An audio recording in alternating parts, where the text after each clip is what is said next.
Hello, I am Pastor Kevin Schuler of Trinity Lutheran Church here in Lewisburg and St. John Lutheran Church in Ingomar.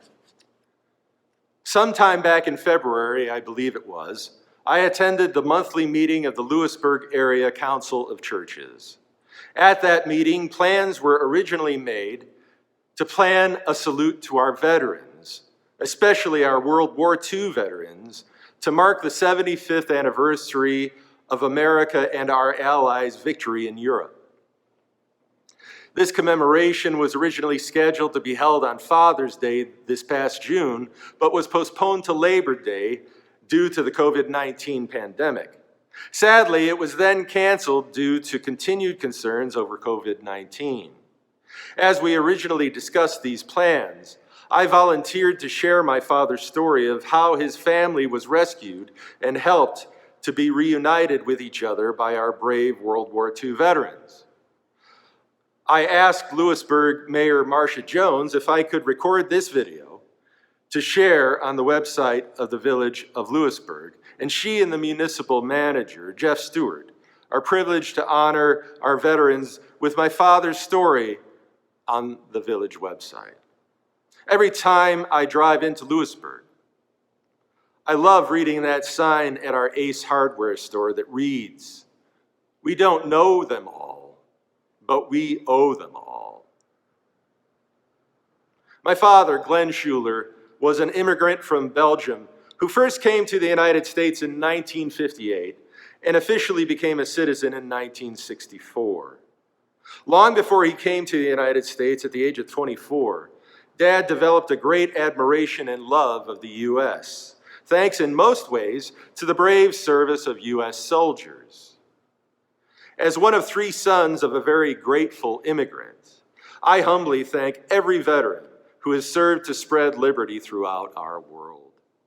Since my father died in September of 2006, I'll be sharing with you some excerpts from the memoirs he left for us about his life.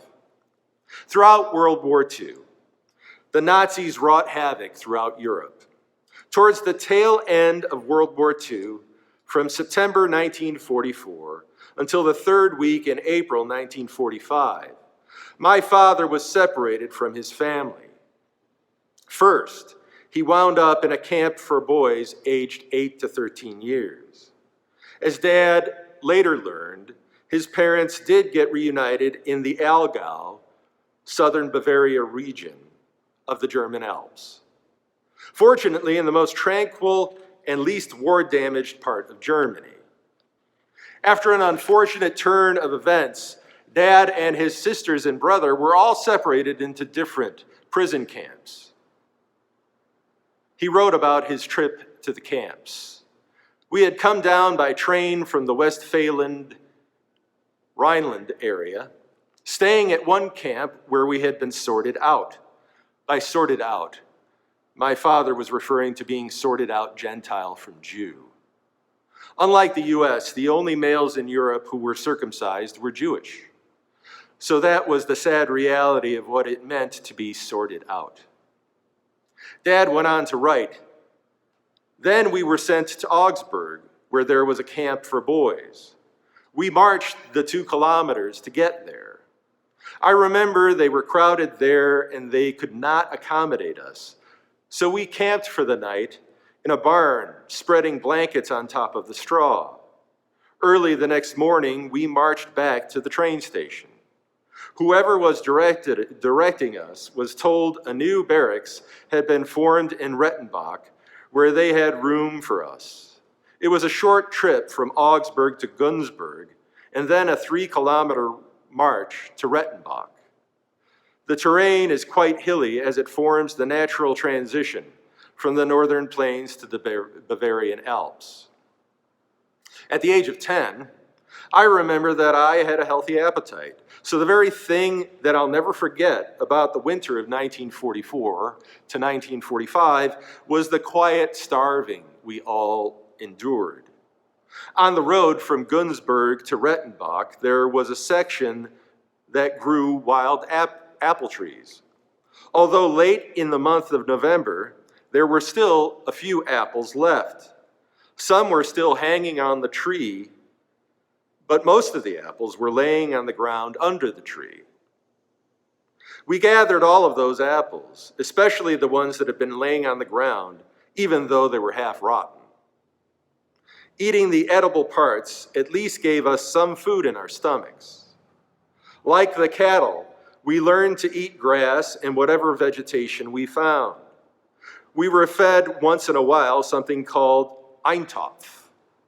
Originally, this was named for a dish closely resembling Irish stew, but strictly vegetarian, not by choice, but because there was no meat available. Eintopf was 95% hot water. The remaining 5% was anything else they could find to dump in there. They mixed in potato, turnip, kohlrabi, beets, some greens of one kind or another. Nobody was too concerned whether any of us were ever fed at all. We were constantly scavenging for any edible substance. I once found an egg that had been missed in a barn. Immediately, I took a rusty nail to help me poke a hole in either side of the egg, and then I sucked the contents into my empty stomach. Things got a bit better as soon as they crowded in a bunch of collaborators' kids in the middle of our march.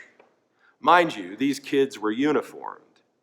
We, the neglected ones, soon discovered why they fed these guys more than we ever got. Well, the Eintopf improved enormously and came now daily. Each got only one ladle of the stuff, but instead of it being 95% water and 5% scraps, the new variation was more like 60% water to 40% scraps. And even though the uniformed guys ate first, our turn came after, and we felt like a new day had arrived.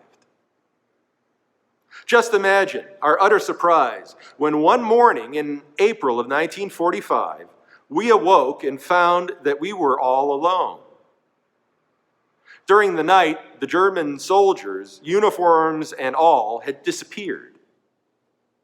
No one was left to order us around anymore. We wondered what was going on. We turned the place upside down and inside out looking for food. There was none to be found because they had taken it all with them. We were just a bunch of hungry kids, yet we felt something in the air. What could it be? We did not know, but it felt like we were free. There was no one to call us Schweinhund or Dummkopf or some other insult. Just past noon of that day, we discovered why the German soldiers had suddenly disappeared as a new and different friendly bunch of soldiers walked into our bare camp. These guys were unbelievable. They looked at us with tears streaming down their cheeks. They started feeding us their food we had not seen for God knows how long. There was white bread, and it was not stale, but soft and fresh, with fresh butter, and oh, that delicious corned beef hash. The next thing, which we had not had since the start of the war in 1940, was chocolate. It was like all of a sudden heaven had opened up for us, and we regained the value each human craves since birth. These American GIs, as far as we were concerned, were all angels God had sent to us straight from heaven. The next thing we knew, we were loaded into troop transporting vehicles, jeeps, and any kind of craft wagon the retreating Germans had left behind for lack of fuel, which transported us to an American field hospital. Here we were with clean beds, showers, lots of soap, and a staff of medics and nurses who looked forward to making us into brand new human beings. While we were in this facility to regain our strength, the persons in charge, in cooperation with the Red Cross, had been busy to see what happened to our families. They did locate my folks in Bergburg by Sonthofen in the French sector. I had not seen or heard from my folks for almost 7 months. As soon as I knew where they were, I wanted to be back with them as soon as possible. A young, healthy kid like I always had been recuperates fast. And there was a young man whose folks were in the next village 3 kilometers further. He was about 18 and he was ready to rejoin his family. He offered to get me to my folks. Getting there was going to be the trick. In the aftermath of the war, the news of the German surrender had been announced all over the world. It was May 1945, and VE Day celebrations were going on. Train traffic was being restored.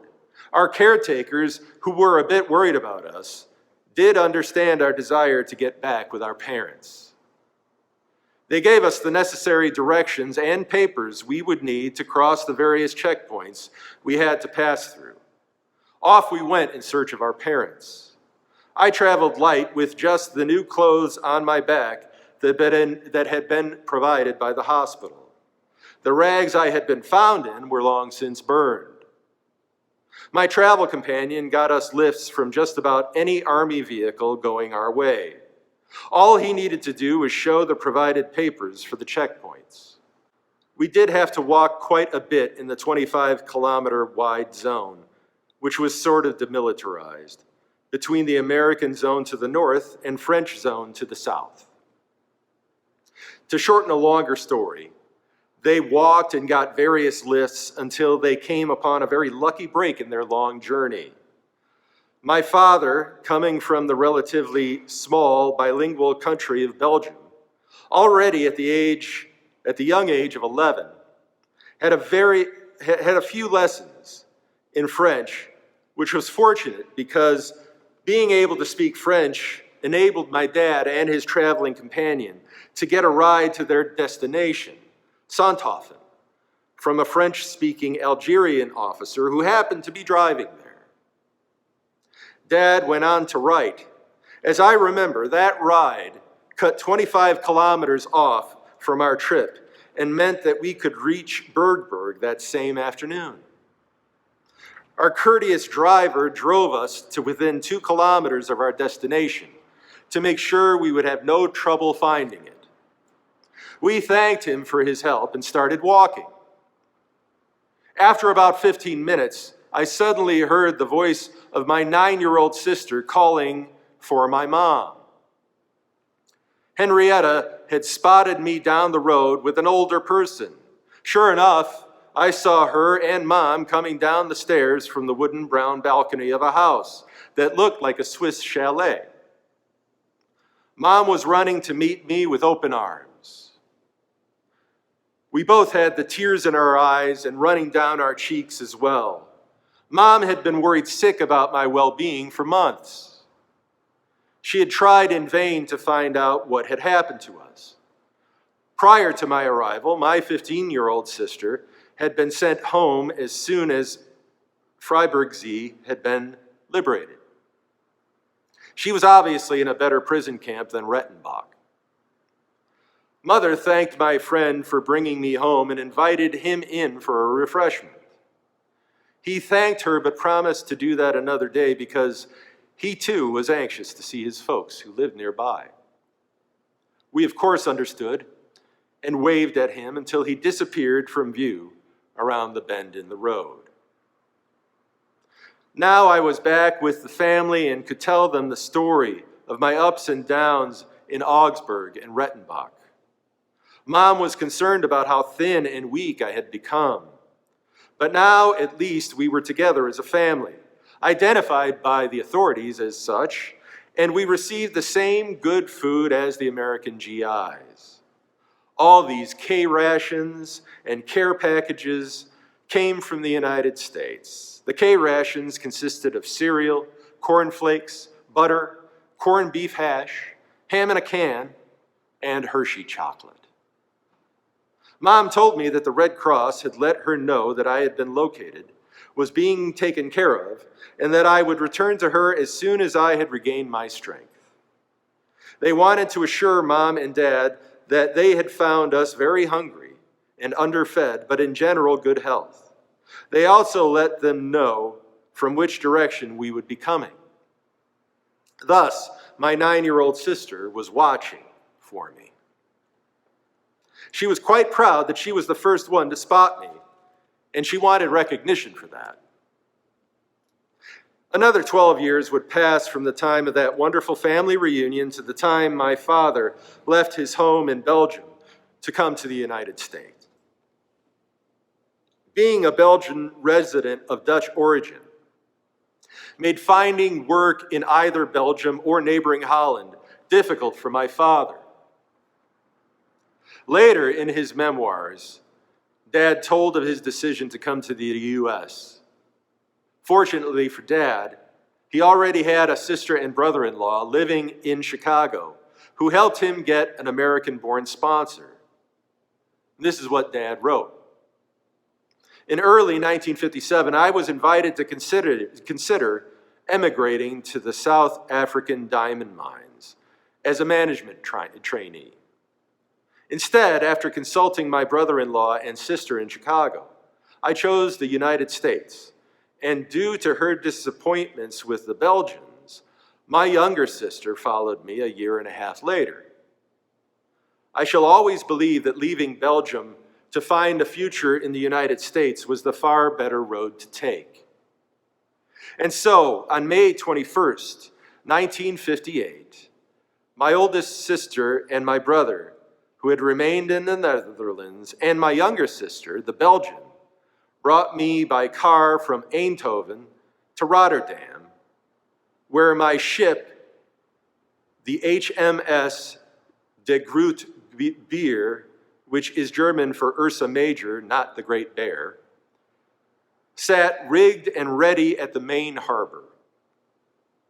It was ready to steam across the Atlantic Ocean to that great New York harbor via Halifax, Nova Scotia, Canada, where all emigrants to points in Canada disembarked, and the remaining passengers had until 5 p.m. that day to explore the very old Canadian seaport before getting back on board. The next day, as dusk falls, we are treated to the most grandiose spectacle and moving view, that of New York City Harbor. There she is, Miss America, as the song goes. You just cannot think of the Statue of Liberty in any other way. As night falls, the background of all Manhattan skyscrapers lighting up as if urged to do so by Miss Liberty's torch is as unique a sight as you could wish for.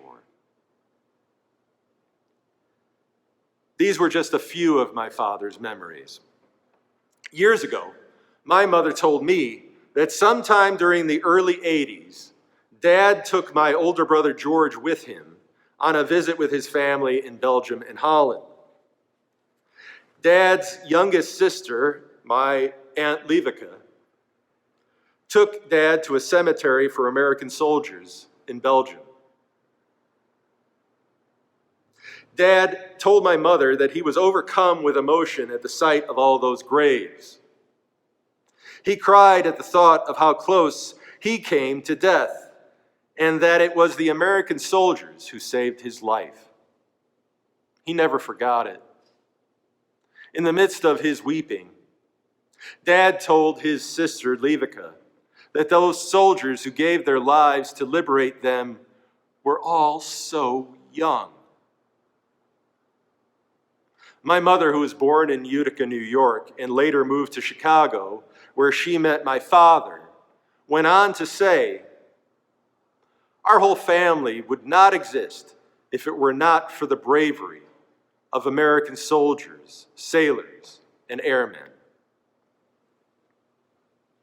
So, I stand before you today as a humble, grateful recipient of the legacy of freedom to which every soldier dedicates their lives. I am so thankful for this opportunity to pay tribute to our veterans. General MacArthur once said, "No one hates war more than a soldier." I've witnessed what MacArthur meant firsthand when I personally thanked a veteran and told him he was a hero. And that veteran broke down and said, while he was fighting back tears, that the real heroes were the ones that did not make it back home alive. As the son of an immigrant who was freed by some heroes with tear-stained eyes back in 1945, heroes who very fortunately did make it home alive, I humbly and respectfully disagree.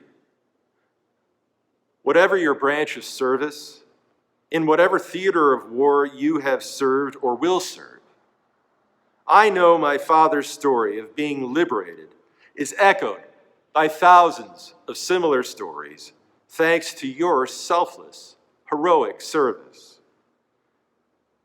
Saying thank you barely seems like enough,